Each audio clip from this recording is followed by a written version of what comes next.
Hey, Charles. Hey, Charles. Hmm? We're live, Charles. What? We're live, Charles. No.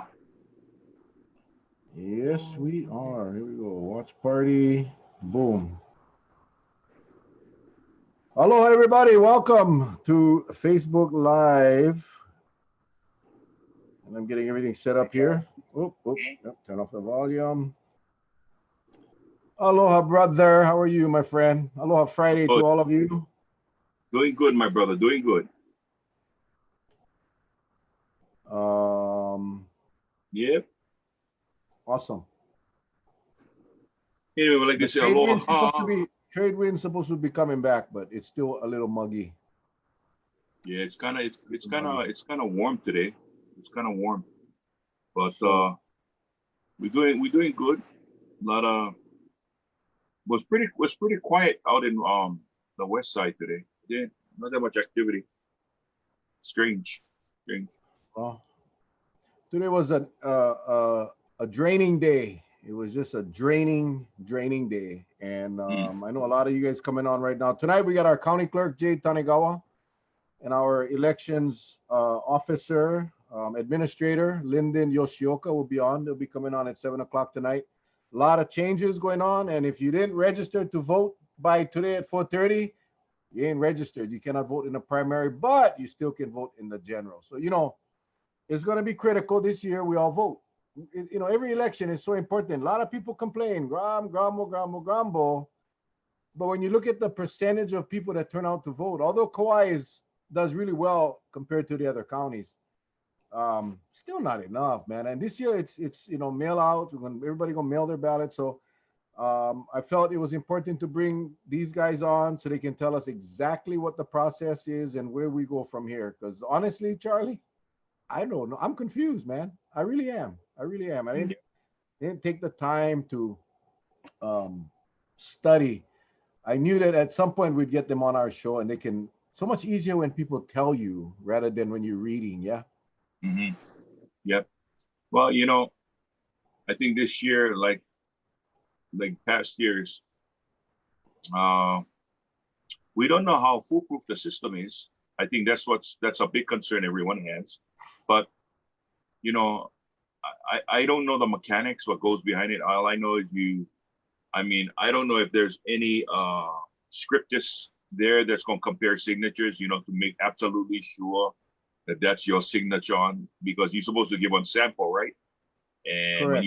when you do the filing, I mean, I don't know what person gonna stay there all night and look at, okay, okay. They're not gonna ever see another handwriting sample again, you know. So it's tough. I thought it would maybe be automated, download a sample of the signature and just let it go through, and just like the AFIS, the automatic fingerprint identification system. I Hmm. thought it would be something like that where they'll do it automated. But I'm not, I'm not laughing at you, Charlie. I'm mm, laughing because Tyson Moises, is kind of like an inside joke, but I will talk a little bit about it. He says, WTF, this isn't an important topic. Let's talk about sports. So I started to chuckle. And then he mm. texted me and he said, haha, I saw you smile. Um, we had we had a little Senator Kochi is on. All right. There was a question about how the talks go with the mayors and the governor. We only heard from Harry Kim on the news, so that's all I know. And Harry is basically asking for pause. I did see that the Honolulu City Council passed a unanimous resolution urging the governor to pause, to move back the start date of August 1st. So I haven't heard from our Kauai administration. I haven't heard from Maui. So I'm sure we may hear something at the 10 o'clock news tonight. I don't know. I haven't heard a thing from the governor's office. So we'll see. I just did share a video, an interview that Josh Green, Lieutenant Governor Josh Green, did with one of the news, KITV, and he said we're ready. He said we're ready, and I'm not gonna steal it. You guys go watch it. It's on my page. I just posted it about 15 minutes ago. But the bottom line is he's saying that we are ready. Our medical resources are very low. The use is very low. So he did say that the threat has always been and continues to be local residents traveling. and not so much the visitors. So anyway, you watch it and you figure out what he's saying. So Um, is he alluding to the fact that if it's only locals, that visitors coming in by the thousands, they're not going to carry the virus? Is that what he's saying? well, what he said was that when a local resident comes back and he's at home and then he goes to work and then he goes to the bar and he goes out and mingles with other friends and family, the chance of infection is greater than a tourist who comes and basically just stays amongst themselves and they don't come in close contact with too many people. That was the gist of what he said. But again, tonight, not now. Let us watch our show. After our show, then you guys go watch the video and then go ahead and see what you said. Now, Dr. Miskovich, and who actually is on here, is he's taking really a bold stand. And we now know that he is he's basically doing this work throughout the country. He's what I consider an expert, and he is very concerned with the August 1st deadline. So we will see. We'll see how this thing all pans out. I have to believe. I know the news last night. They had Victorino. We all knew Caldwell's position yesterday. He kind of turned around and said, "Hey, he's nervous, he's worried, and he's concerned." And Mayor Victorino as well as Mayor Kim. So waiting to see what Mayor Kawakami, what his position is. We haven't seen or heard anything yet.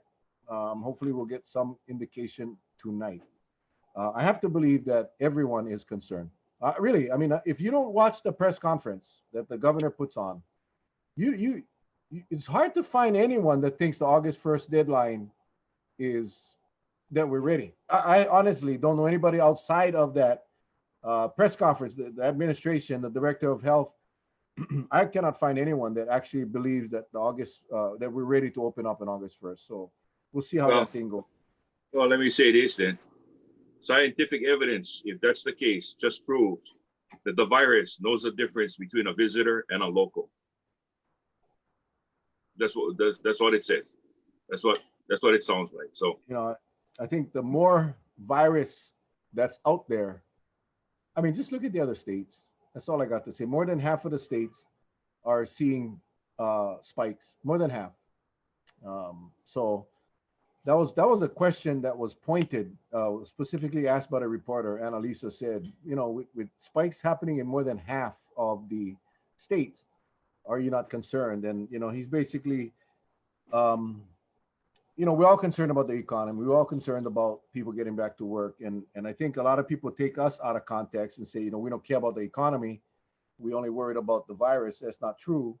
We talked about this last night, that we are very concerned about the economy. And I've been on a council for a long time and been through a bunch of different little crises here on Kauai. This is a worldwide crisis. And we got to get a handle of the health aspect before we can fully open up the economy. I mean, that's just the way it is. And again, we can do that. Interestingly, there were many, I think Harry Kim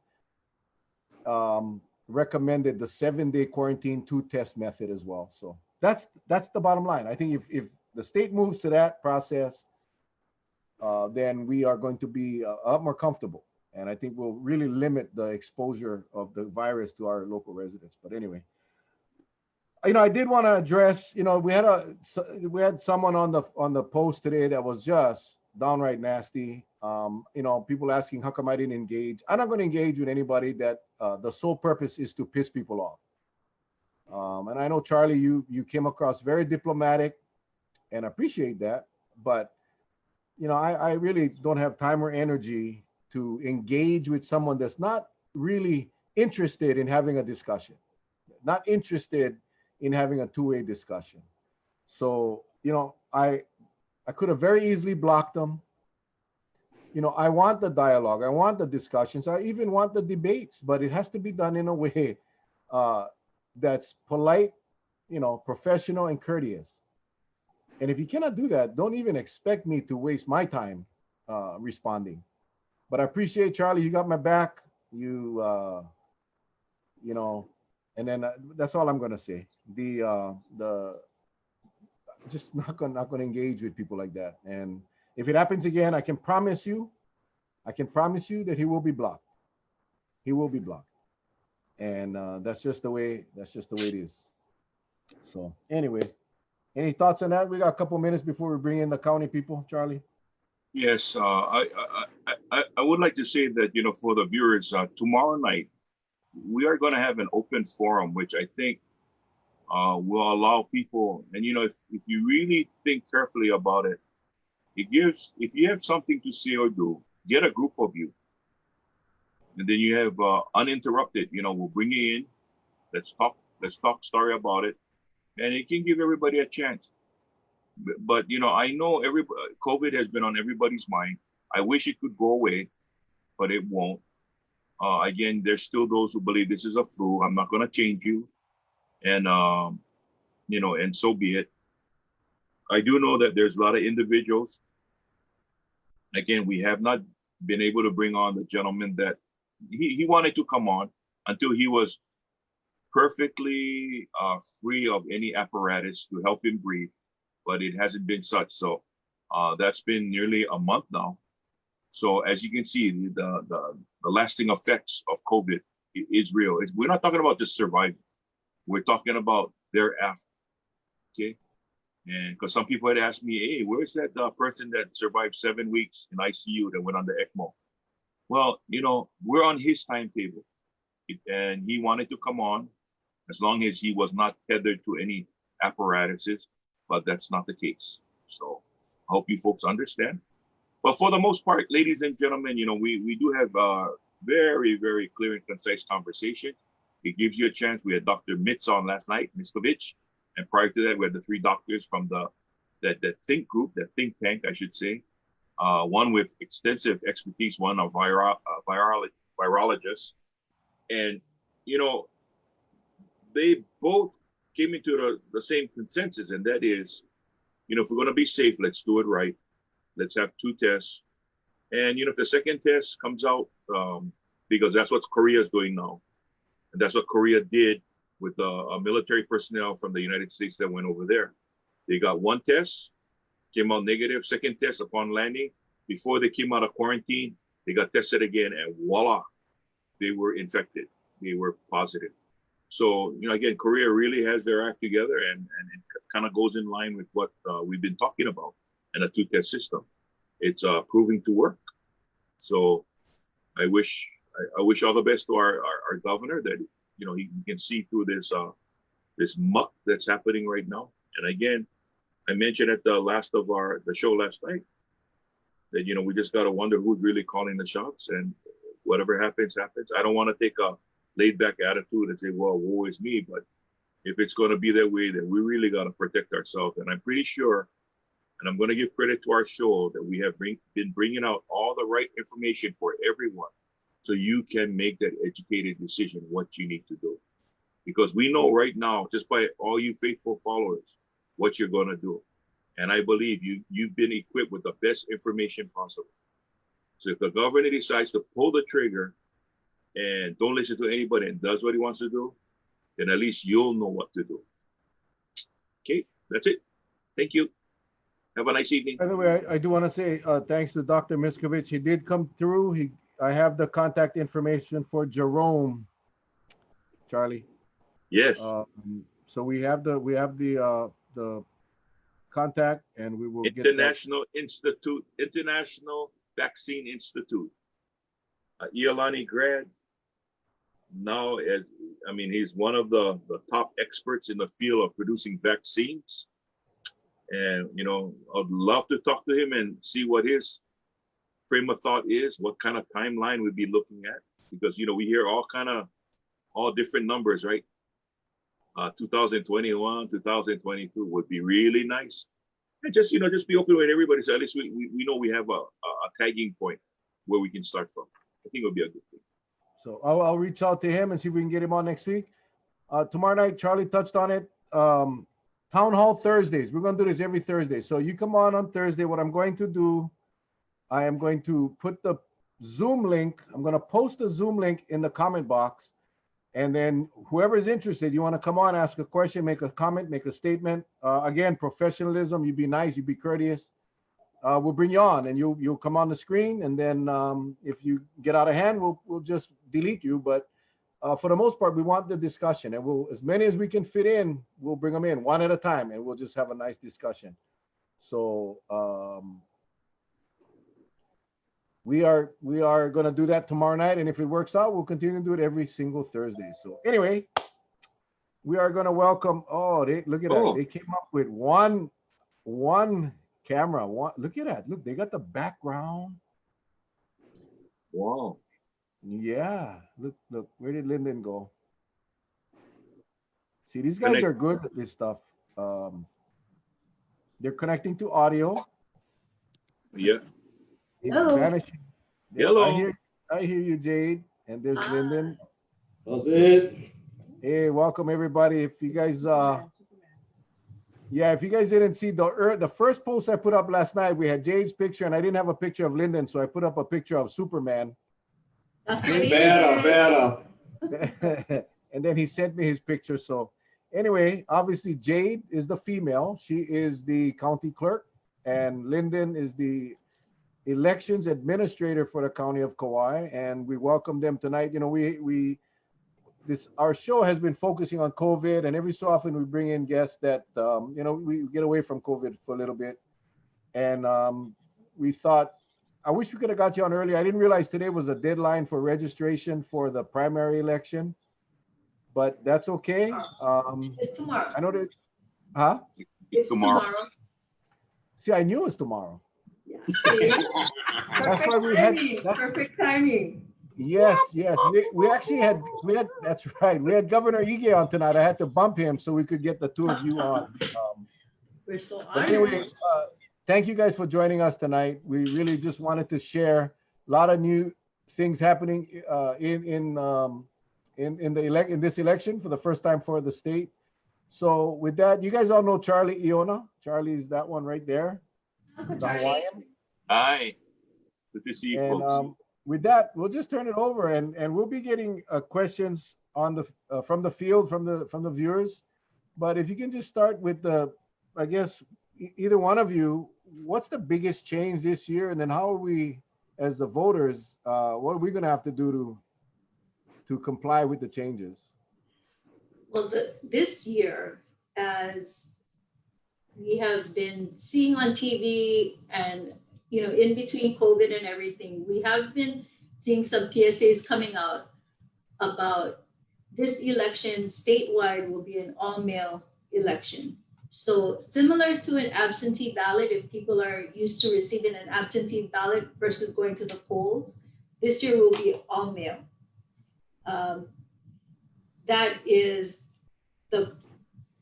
really the most significant change. And I think some people are a little, I don't want to say concerned, but maybe a little unsure about the process. And I want to thank you both for inviting us on tonight to share a little bit about what's happening for the primary in general. But Kauai initially was going to be the pilot for this all-male election, and the legislature the following year chose to do it statewide. In hindsight, in this, you know, due to COVID, looking back, it's really, you know, I'm personally really glad that the state provided us with this ability to do all-male. And this will provide every registered voter in the county of Kauai, and truly in the state of Hawaii, in each island, but will provide each registered voter with a ballot that will go directly to their mailing address that we have on file. And that's the key. It's the mailing address that we have on file. It's really important, and Lyndon can expand on this a lot more, but it's really important that the elections division has the most current registered address for a voter. Tomorrow is the deadline to register to vote for the primary election, excuse me. And we are doing drive-by tomorrow. Yeah, we have actually another day of drive-through registration that is taking place in the back parking lot in between our building and the state building. There is a lane that we've created for voters to drive through. They can stay in their cars. Staff will approach them with a clipboard and a voter registration form, and we can take care of that without them even leaving their vehicles. Now, expanding on what Jade had mentioned, it is really important that we do have the most current address for all voters, because that is where the ballots will be mailed to. Ballots actually are mail pieces themselves are being assembled right now. We are looking at a target date of about 14 or 15 of next week to get them into the mail.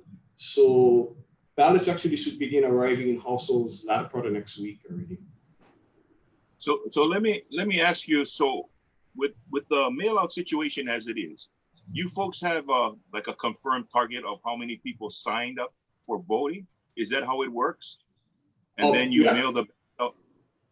Yeah, well, with vote by mail, every registered voter will be receiving a mail packet to the mailing address that we have on file.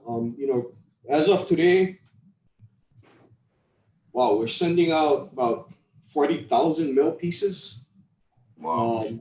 Yeah, so that is huge for us. That's probably almost 4 times what we would normally send out in a election that we would have conducted in past years. So it's a pretty huge operational change for us. So how is the how will it be like when ballots start coming back, and then you folks gonna have to cross-reference with signatures and all that? What process do you folks have in place? I mean, are you gonna bring more personnel? Because just say, for instance, hypothetically, you get 15,000 come in one day. I mean, that's going to be a nightmare in and of itself, right? So what process will be taking place? Well, we actually, in the off year, got a ballot scanner sorter. And this actually takes every mail piece, we run it through the sorter. It captures an image of the signature side of the ballot return envelope, as well as crops the signature. Now, that equipment and the software also allows us to compare the signature on the envelope against a signature that we have on file off of a paper document that the individual had completed. So we do all of those signature verifications online and generate reports to indicate which envelopes were missing signatures, which envelopes have signatures which do not match the signature on file, and then we'll pull these envelopes from the trays that we get, and then staff will then have to follow up with them and let them know that there is an issue with the ballot that needs to be resolved in order for that ballot to be counted. I'm sorry, Jade, go ahead. But we have brought on additional staff.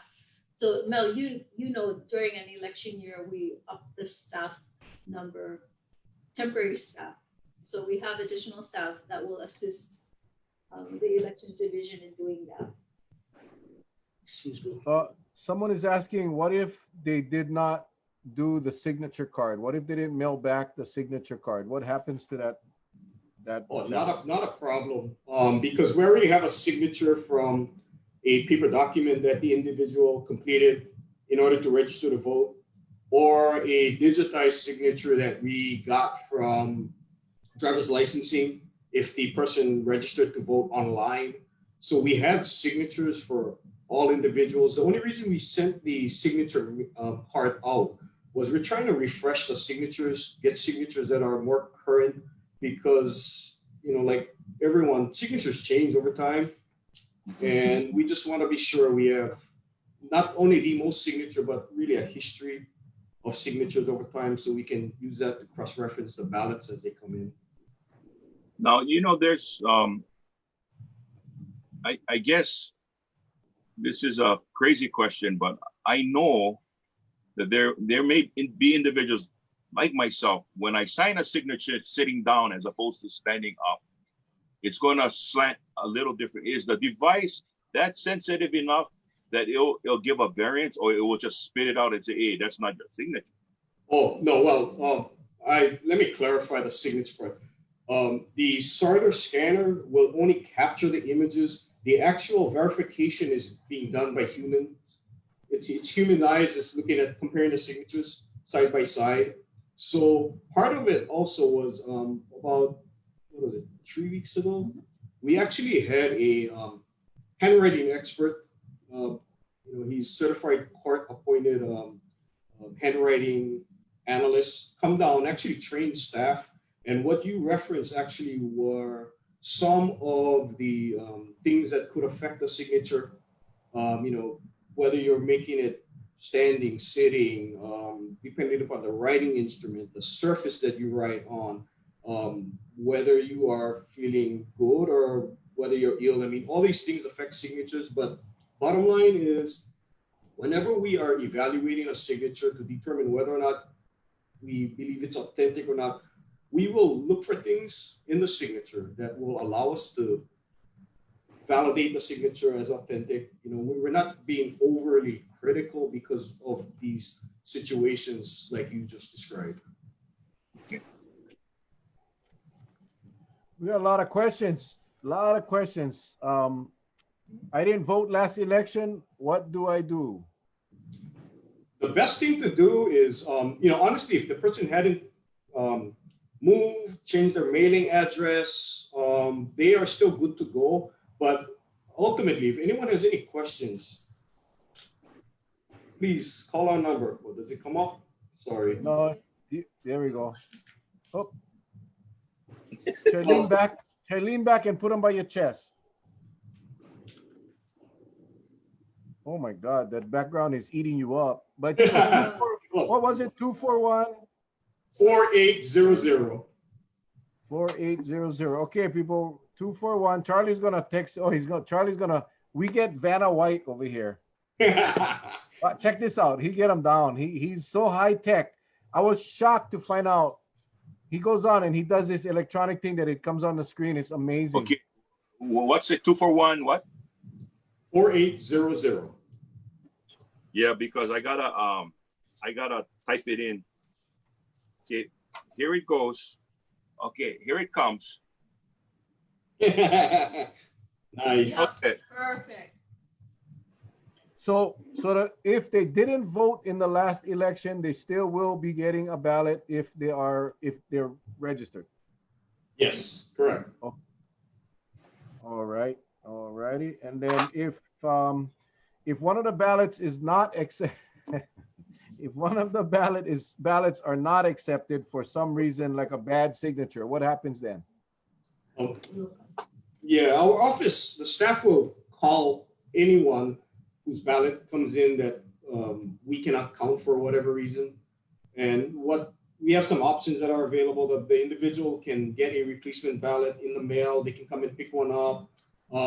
We also will be having a voter service center established 10 days prior to each election where individuals can come and vote in person if they so desire. Of course, given the situation, we will be required to implement social distancing and disinfection protocols and so on. So we just want to let people know ahead of time about that. So our voter service now will be at the Picoy Center, where Parks and Rec has their permitting office. We reserved the Picoy Center, so we will have a voter service center there. But people can also drop their ballots off at drop boxes, which will be located at the different fire stations. Now, with regards to the voting itself, sometimes we have multiple adults in one household. So say the scenario is those adults get there, especially the older ones, the kupunas, but they don't know how to vote, so they leave it up to the younger ones. And the younger one's going to check off the box. I think that's the only difficult that I would see we running into, right? Because now you have someone who signed, but somebody else who checks off. And, I believe that is a possibility. On a related note, however, anyone can get assistance from someone of their choosing, as long as it is not the individual's employer, representative of the employer, a union agent, so on and so forth, a politician on the ballot. So if that voter opts to receive assistance from a family member, that is permissible. Okay. The same day or same or election day registration, is that still going to be a possibility this year? Yes. And how will that work? Really no change from past elections. Like for tomorrow is the deadline to register for the primary. So registration will end as of 4:30 tomorrow afternoon. However, anyone who misses the deadline by at tomorrow can still show up in person at the Voter Service Center in conference rooms A and B in the PE Koi building and complete the registration process there as well as vote as soon as they are completed with that process. And that's going to be one voter service center on election day, and that's going to be at the Pequoy. Yes. Just one, right? Just one, yeah. On election day, but we will be open prior to 10 days prior to. Yeah. 10 days prior to election day, we will have the voter service center open. But we really encourage people to, either mail their ballot, drop it off at our office, drop it off at a place of deposit, which would be at their fire station, neighborhood fire station, which will be picked up daily. So, okay, that was another question. People will be able to physically drop off their ballots at the elections office, Absolutely. or you're saying at any fire station or just one fire station? We have drop boxes starting on the North Shore at Hanalei Fire Station. Then we have another one at Kapa'a Town Fire Station. The next one going west will be in Kalaheo, in the Kalaheo Fire Station, and the final one will be at the Hanapepe Fire Station. Okay. Hanalei, Kapa Town, Kalaheo, and Hanapepe fire stations will be designated drop boxes where people can physically drop off their ballot if they're not comfortable mailing them. Yes. Okay. Or they can drop it off again at our office in Lihue or at the Kapule building in Lihue. Oh yeah, I forgot about we'll have a drop box as well in the Kapuli building lobby. Which is Kapuli? Driver's license, real property, yeah. We're not sure exactly where, but we'll try to position it somewhere, right inside the double doors somewhere. Someone posted a question. How do you do a one-time absentee to a different address? Son is in Las Vegas for school and he's registered to vote. However, address on record is on Kauai. Can he do it electronically to request a one-time absentee change in address? He can actually, if he emails us our, Uncle Charlie, I think you got to do your special high-tech. Okay, go for it. What's the email? elections@kauai.gov. Okay, so elections with an S at kauai.gov. Yes. Okay. If people email us, we can email them a one-time absentee ballot application, which will allow them to apply to receive a ballot at an alternate address. And while Charlie is doing his electronic thing, Tyson Moises is doing it on the actual comment window. So check your comment box. But Charlie is getting ready right now for his patented elections@kauai.gov. Awesome. All right. What is this is now just kind of a off the wall question. Participation. Couple of questions. Number one, are we concerned about fraud? I know that we just heard the unemployment or all of these aid checks were going to people that have already passed away. That's one concern. The other concern is participation. We know the KIUC election is mail outs and we know it's apples and oranges, but the participation rate in the KIUC elections are very low. Are we anticipating, I know you said you already put out 40,000 of them. We're expecting a really good turnout with this system. That's our hope. That was part of the reason why the state chose to move to all mail, was to really increase voter turnout, just to make it much more convenient for voters. There are places on the continent, Oregon does all mail. And it really has been successful. Yeah, I'm optimistic. I mean, how much easier can it be than have a ballot sent to you? I know some people might not be quite comfortable with that, but I can assure them that in regards to questions about uh, in relation to what happened with the unemployment and all of that, we do a lot of checks to continually validate the voter data. The mailings that we've done over the past maybe 18 months are part of that process. We do the mailings to validate the addresses to make sure the people are there at the addresses that they claim to be. We also bump the file of the voter file with the Department of Health, that file as well, to extract all of the voters who have passed away. The one caveat to that, however, is if someone was registered here but passed away on the continent somewhere else, that information may take a while to get to us. However, we do that. We also get reports from the judiciary reporting felons who have been incarcerated, who are no longer eligible to vote. So the maintenance of the voter file is something that we actually do year round to try to call as many of the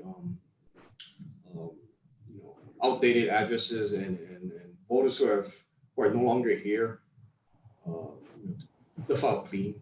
Oh, and we also receive reports from other states as well, which we use to remove voters. So yeah, it is a year-round process. Okay.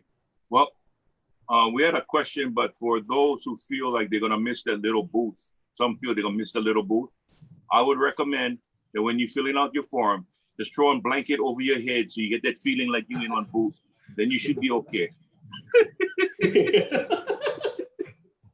You're gonna be okay.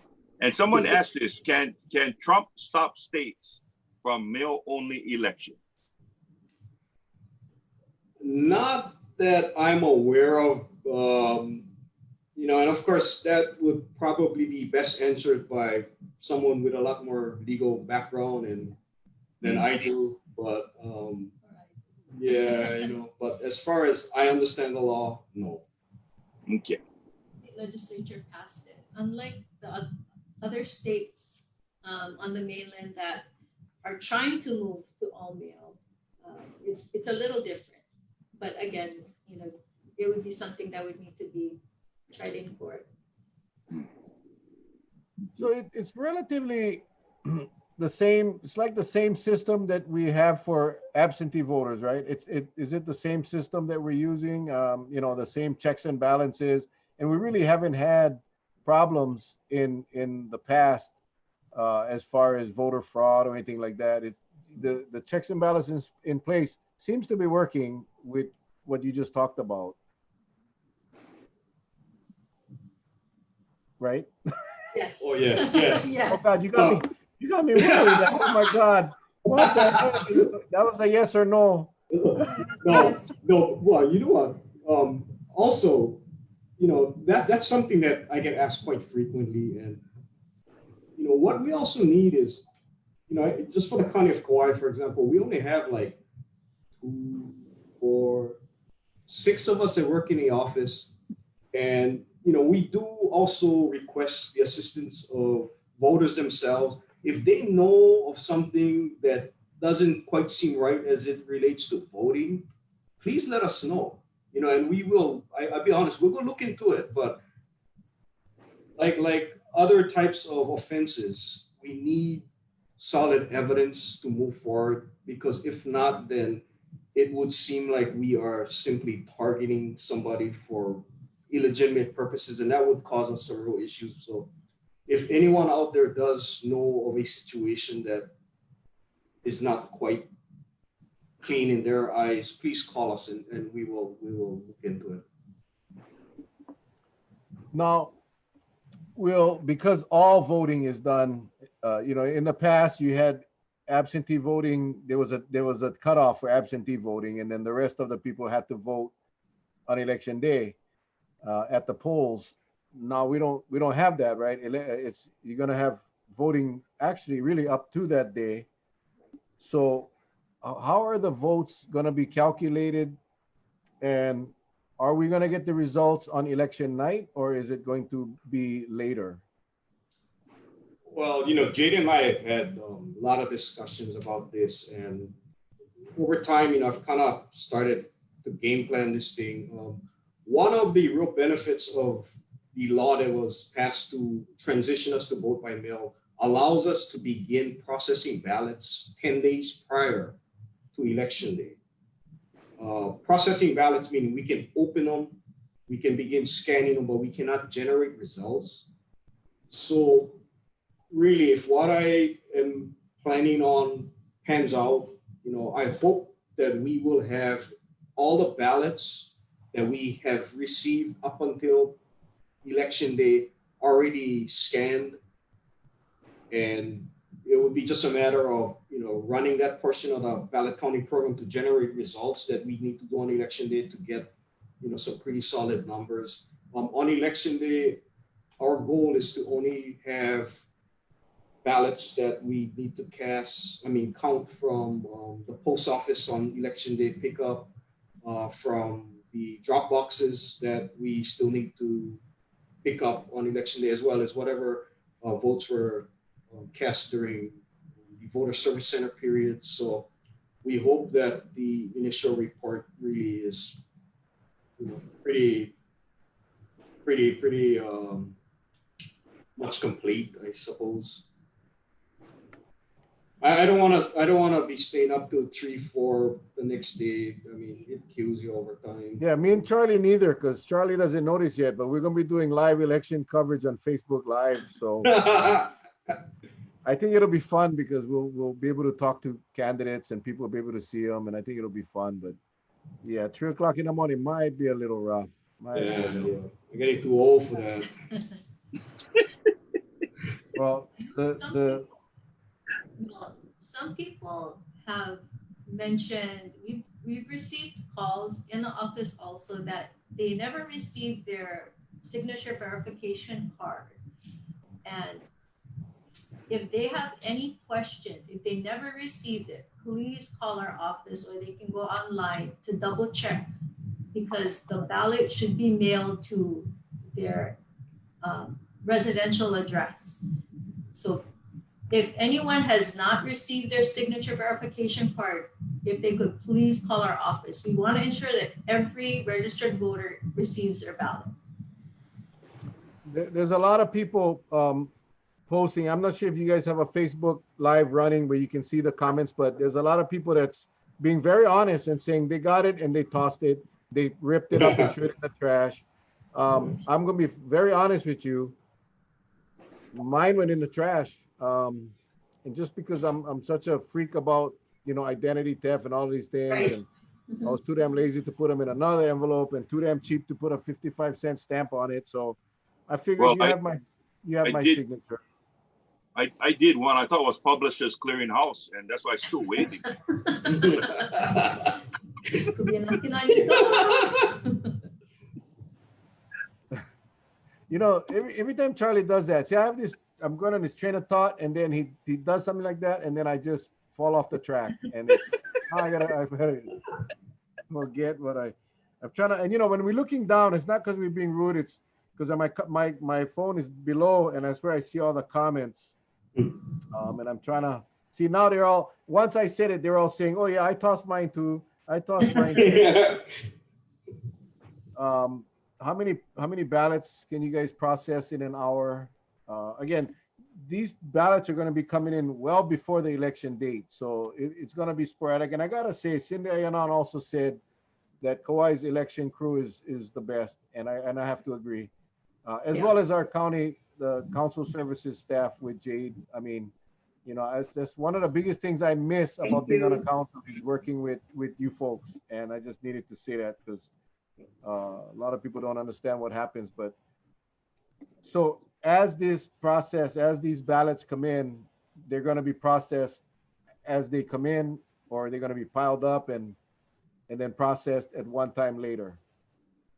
Well, because ballots will be starting to hit households probably mid to latter part of next week, uh, I think it would be safe to say that we'll be starting to receive voted ballots back prior to the time that we can actually begin processing them by law. So we will just store them. We have safes in the building. We have actually two safes and one secure room that will keep them locked down in.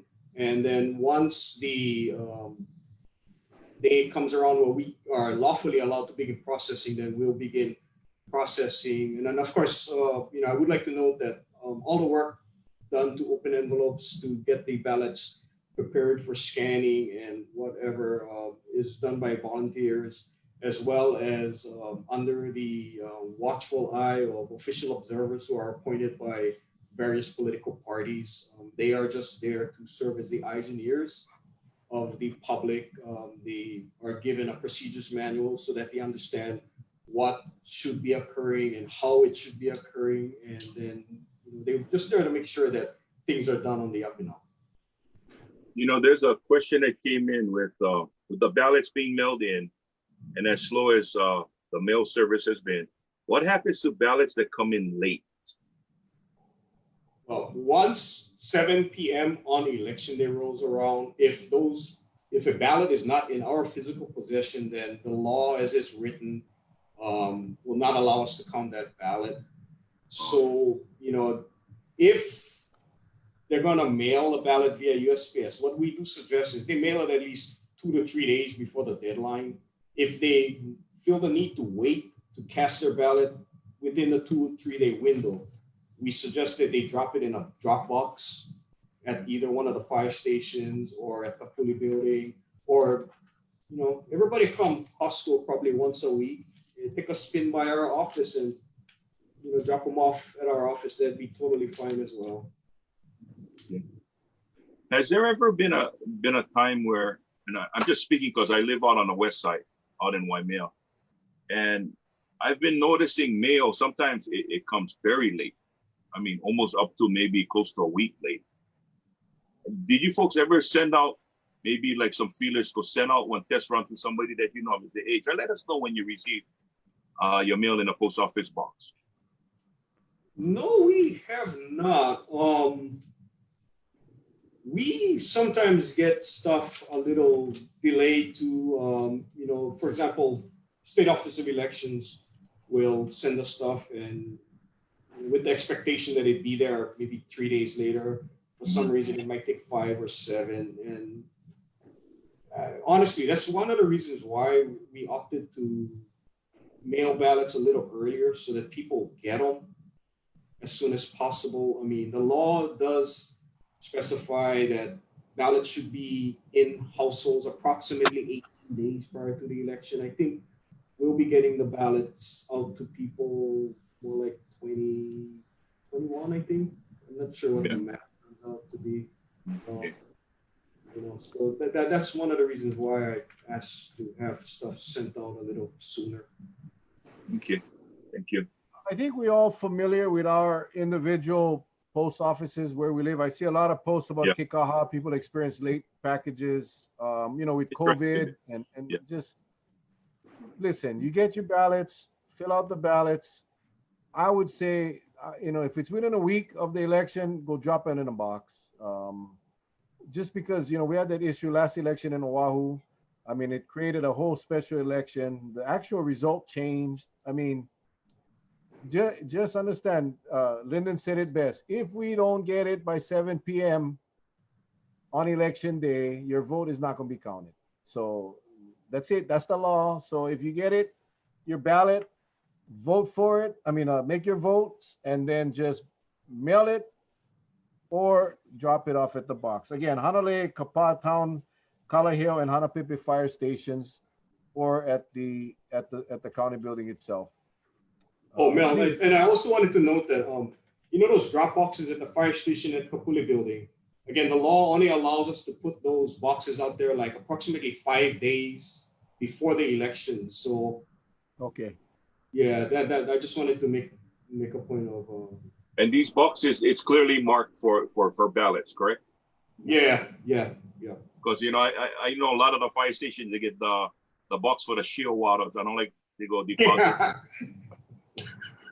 Oh, they just finished customizing the boxes for us, and Okay, good. there's a purple thing going and the county seal. So yeah, you'll know it's a ballot box. Yeah. Okay, thank you. And obviously it's secured and Yes. people cannot steal them, right? Yeah. I'm Yes. hoping it'll be bolted to the ground. Chain. Chain, whatever. Yeah. It's kind of exciting. I'm curious to see. I'm really frustrated with the low voter turnout that we've had, over the years. And, imagine if we get a 70 or 80% voter turnout. People say my vote no count, my vote. Yeah, it doesn't count if you don't vote. I guarantee you, if you don't vote, it doesn't count. So 70%, 80%, man, we'll change will happen. And I'm talking statewide change will happen. So Definitely. I was really surprised, and maybe you can comment on this. And you mentioned it earlier, Jade. When we first started, it was going to be Kauai was going to be the pilot program. It was going to be just Kauai, which to me made no sense. Why not do it statewide? And I was glad to see the state legislature expanded statewide. So it's going to, politicians, these guys running for office, especially incumbents, better be concerned, because I believe we'll have a much higher turnout. I believe we'll have a lot of people that are, especially with COVID, they're paying attention more. I think we're going to see a lot more people vote, not just the normal. So the newcomers, I believe, will actually have an advantage in many of the races that are close throughout the state. And we'll just have to wait and see. Well, Mel, there's been some recent controversial voting done, like with 285 and the switch and beat on the other one we talked about. Those kind of things, I guess, will be paramount in everyone's mind when they decide to vote. It may come down to that. So it'll be interesting. Yeah, well, we, on this show, we try to inform and educate voters about the importance of studying the candidates, learning about the candidates. Don't just vote by name, learn their voting record, and see, on the issues that impact you as a voter, you need to take that extra time. And if, Charlie is really well-versed on all what's happening at the legislature. So you get any questions, just ask Charlie. Email Charlie, he get them all down. Yeah. I'll leave you folks my number. Just call this if you have any questions about the legislature. I'm just real quick scrolling through the questions. These things scroll so much. The website, that the county's website, or the Hawaii State Elections website, I went on it a couple of days ago, and it's really hard in many cases, hard to follow, hard to find what you're looking for. I'm talking about the state's website. So I'm assuming that if they have any questions, they can call that number at the 241-4800 or elections@kauai.gov, and someone will be able to respond. Absolutely. Because it's vital, I think. Facebook page now. Huh? We also have a county elections Facebook page. Really? That we started, yeah. Oh man, did we share this on that page? We didn't share it on the page. Son of a gun. I'll see if I can share it on the page when it's done. I think a lot of good questions were asked tonight. A lot of people, I get a lot of questions, and honestly, I don't have the answers. I think tonight we answered a bunch of questions. The main ones, and I just wanted to go over that real quick, and then we'll cut you guys out. If you didn't vote last election, but you're a registered voter, you will get a ballot. You will get a ballot.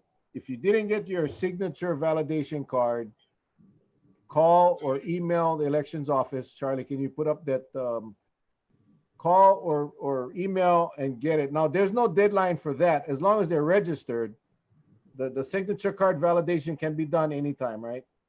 Yes. And then we talked about the physical drop boxes 5 days before the election. Otherwise, right at the elections office, you can drop off your ballots if you're not comfortable with mailing them. Yes. And I think that's pretty much it. The drive-through is up today and tomorrow. Tomorrow is the last day for the drive-through registration Yeah, for the primary election. for the primary election. Okay, so they can, if they miss the primary election, they can still register and vote for the general, correct? Correct. Yes. And when can they can register up until the deadline? So they could register after tomorrow. They could register for the general election Until October 5th. until after. October 5th. October 5th. Okay. October 5th. Okay. So important dates here. But So- if someone but if someone missed the registration deadline tomorrow, they can still appear in person at the voter service center, register, and actually vote. So there is still a window. The key with On election day though, only on election. No. No.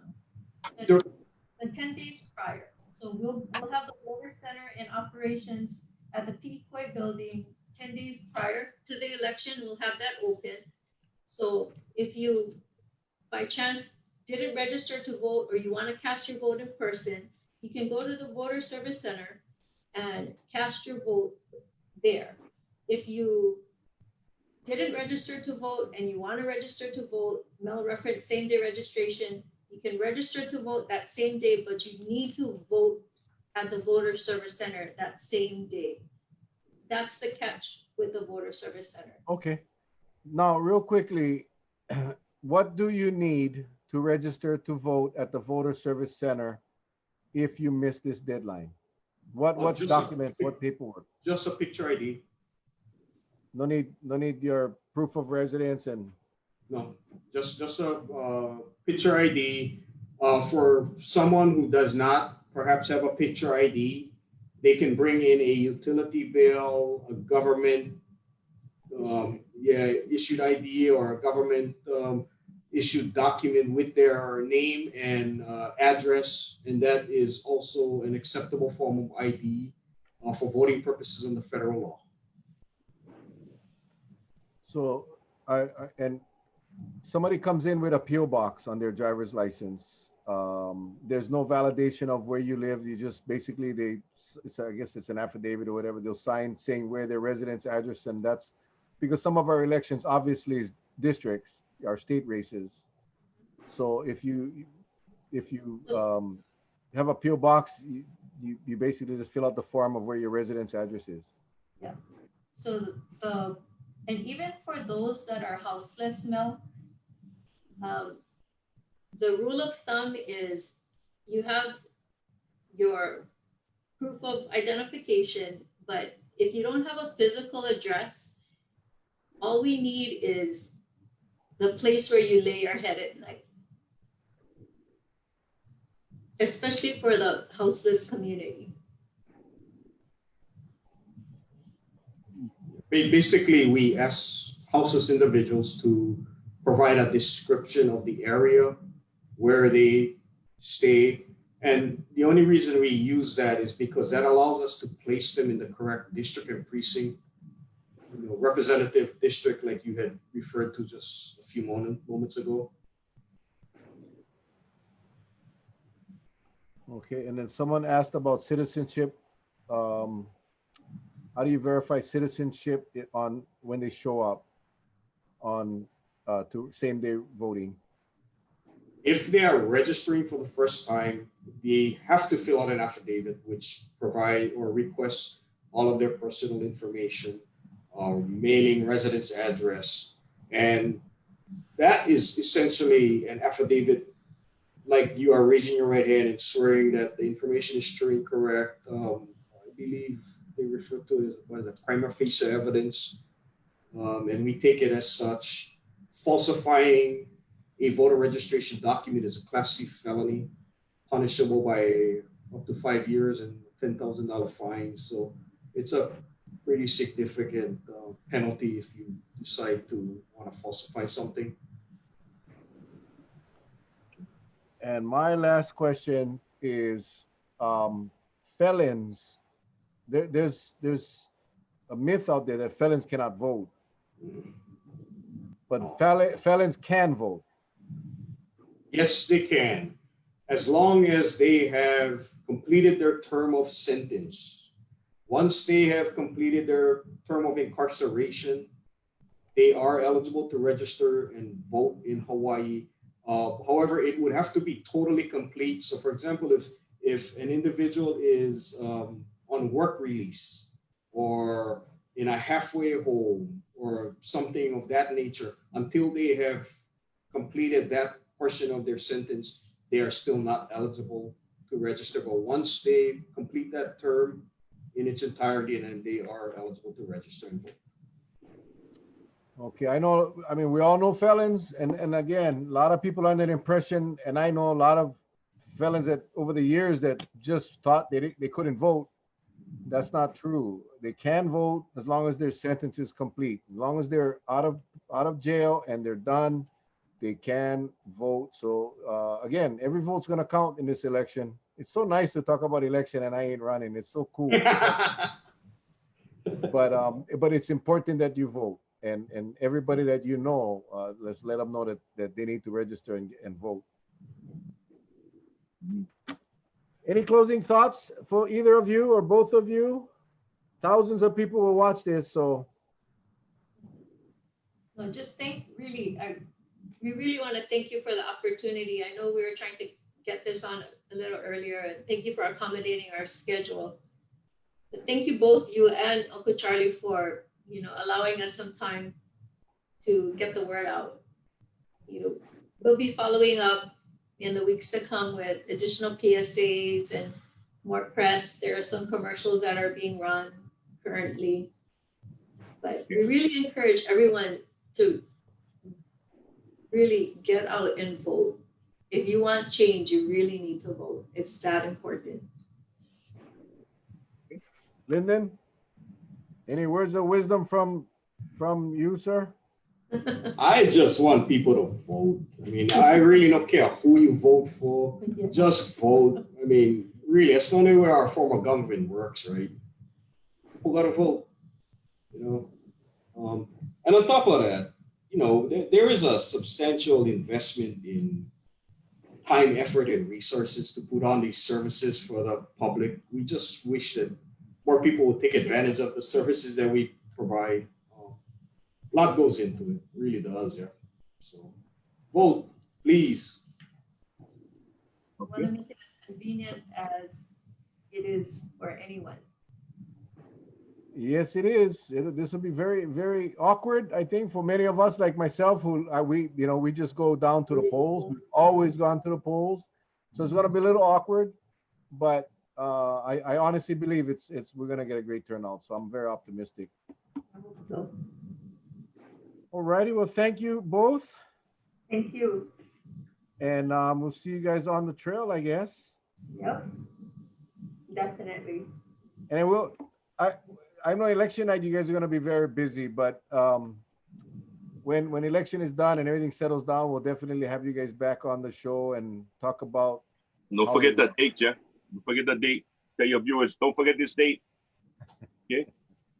If you guys can remember, February 15th, that's my birthday, okay? So remember the date.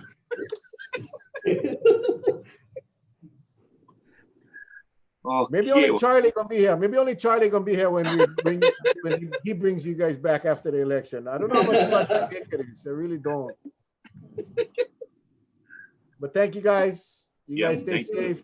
And I appreciate you guys, and we'll see you guys on the road. Thank you very much. Thank you. Bye-bye. Good night.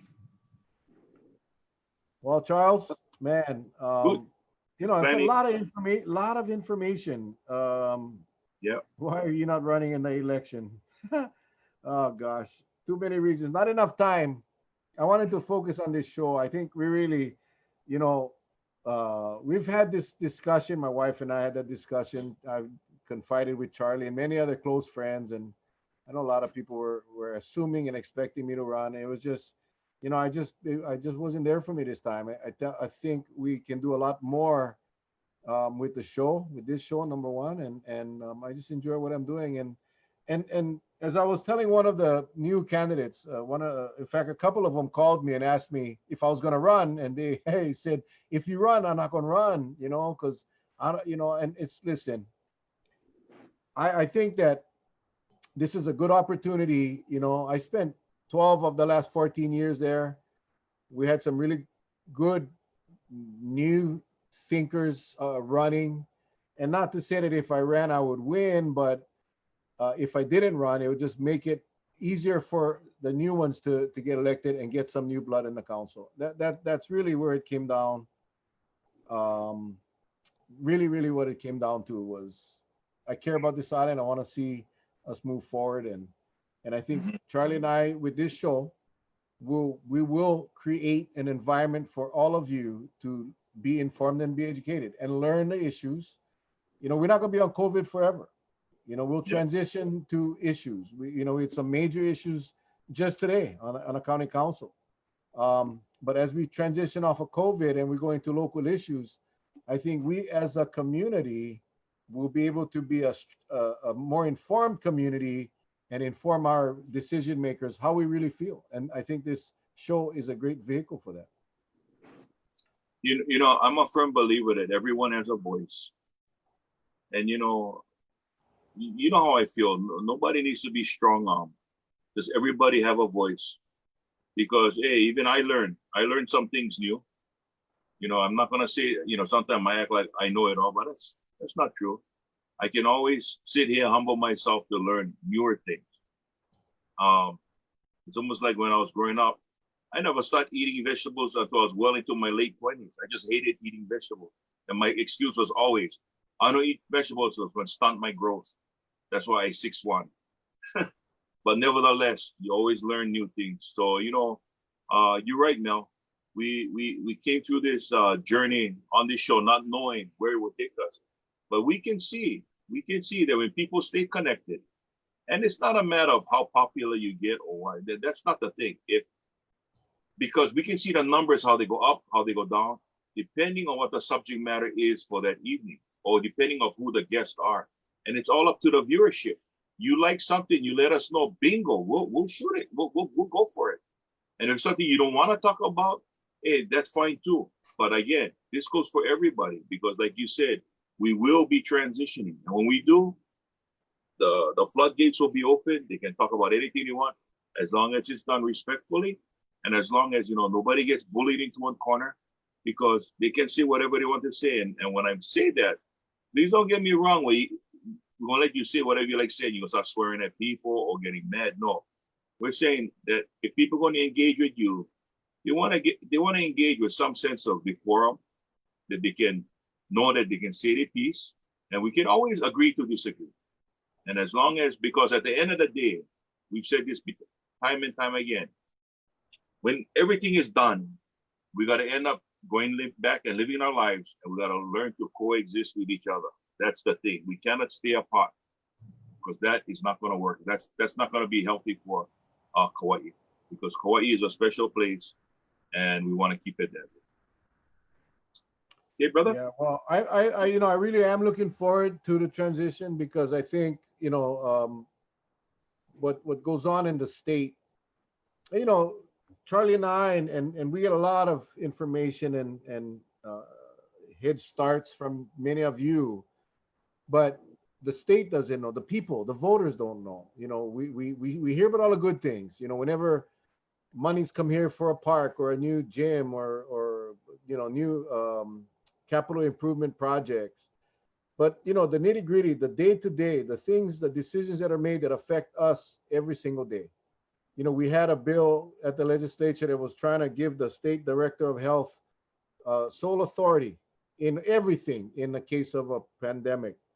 I understand that didn't pass today, but my point is this: how many of us even had a hint that was happening? How many of us even know what goes on even 20% of the time at the legislature. So that's the whole plan for this show, is to bring what is important to all of us, the people, the affordable housing issues, all of the issues that being on a council we fight for every single year, but get it to the people, because now when the people get together and speak, I'll tell you, and I don't say this to brag, because it's nothing that Charlie and I did. We facilitate, I like that word, Charlie. We facilitate a show that gets all of you out and talking and sharing, and the leaders are watching. Senator Kochi is on this almost every night. I saw Mason Chalk on here tonight. I saw Kipukai on here tonight, and I miss a lot of them. But many of our decision makers are on this call, and if not on live, they'll watch it later.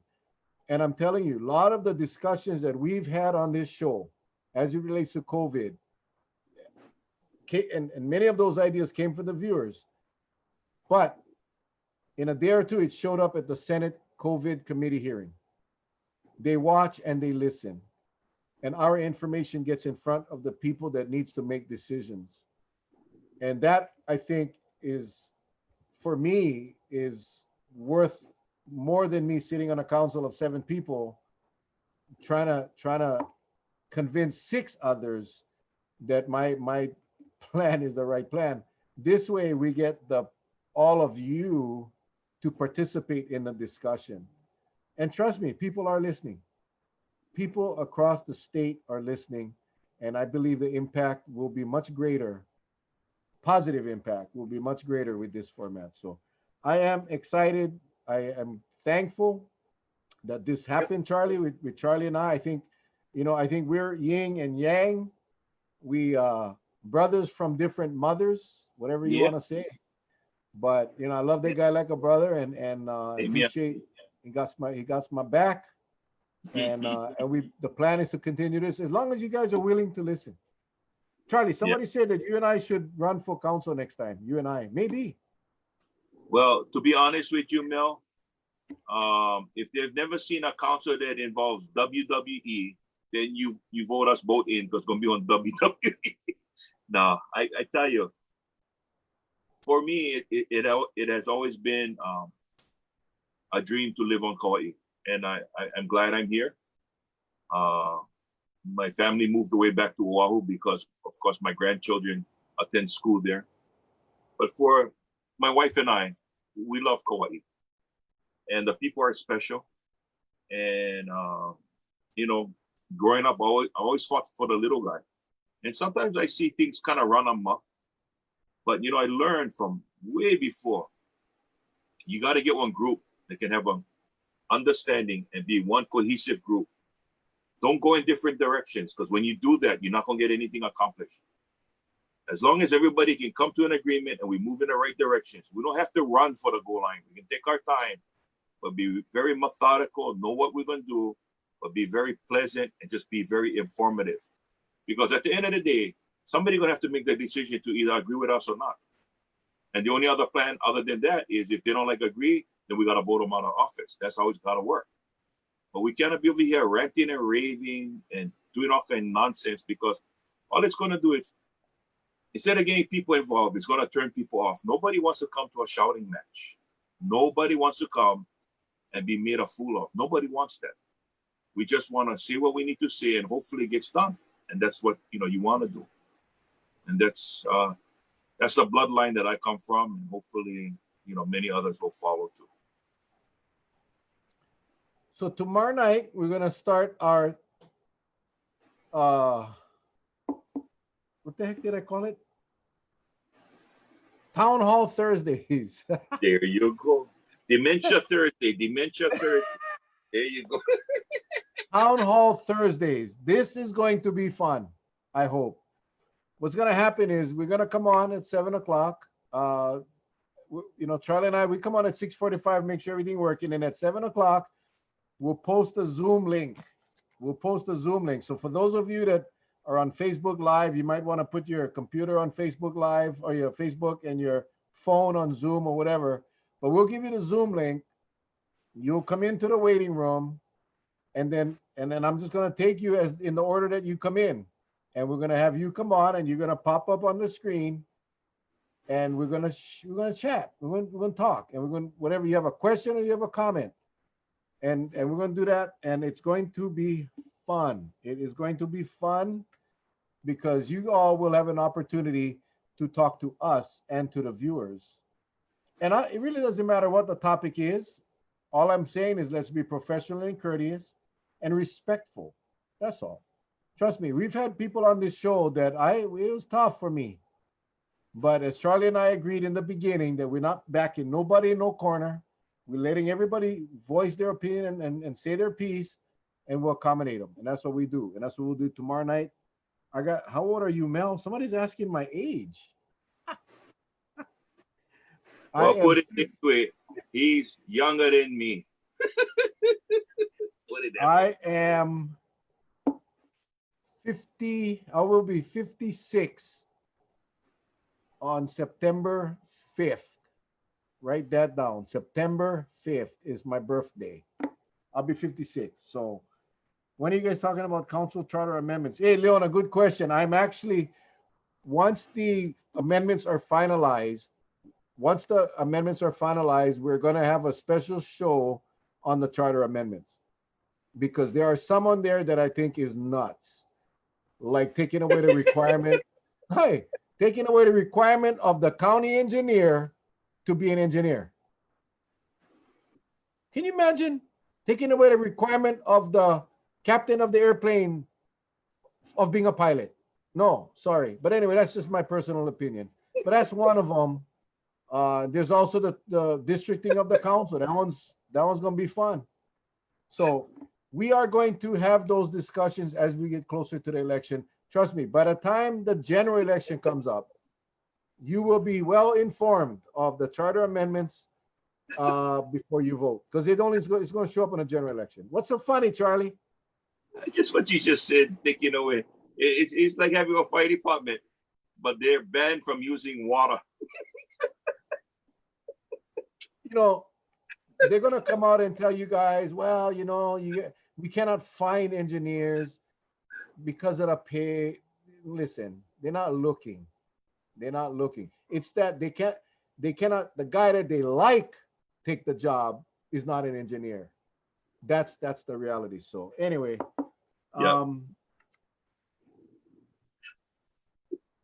reading comments. Sorry, I just reading. This just came across my desk. I mean, my feed. Sharing for anyone. Petition to delay the opening of tourism. If this governor doesn't delay the opening, then it is what it is. But anyway, I'm not going. We'll save it for tomorrow night. We got a lot of. Tomorrow is whatever you like talk about. Town Hall Thursday. You come on. We'll give you the link, and you guys will come on and be on the show. It'll be fun. And it'll be every Thursday. Remember we did the comedy Wednesday? Yeah. We ran out of comedians, and we got a better comedian right here with Charlie. So, so we stopped the comedy, and we're gonna go do this Town Hall Thursdays, and gonna be fun. So anyway, Charlie, any closing comments before we get out of here? No, just say I love you, my brother. You hang in there. I'm gonna hang in. I've been hanging for a while, but I had to take the noose off my neck. It was getting tight. I couldn't breathe. But anyway, we're going to be hanging in here. And to all of you out there, thank you so much for joining us day in and day out. Again, we try to bring you the best.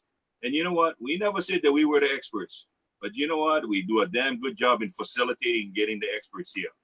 So if it has to go that route, we'll keep on bringing the experts. And one thing we do want to talk, and Brother Mel shared it, Miskovich gave us the number for Jerome Kim, and we're going to make contact with him. If you don't know who he is, local boy from Honolulu, went to University of Manoa, went to Yale, went to all the Ivy League schools, became a doctor, now is the general director for the International Vaccine Institute in South Korea. And his gain to fame was finding a vaccine for HIV. Okay, so if we can get brother on, local boy, tell us how he did it and walk us through this, it will kind of give us one insight. And I know what you're laughing. That's right, Larry. I do laugh at my own jokes. You know me too well. You know me too well.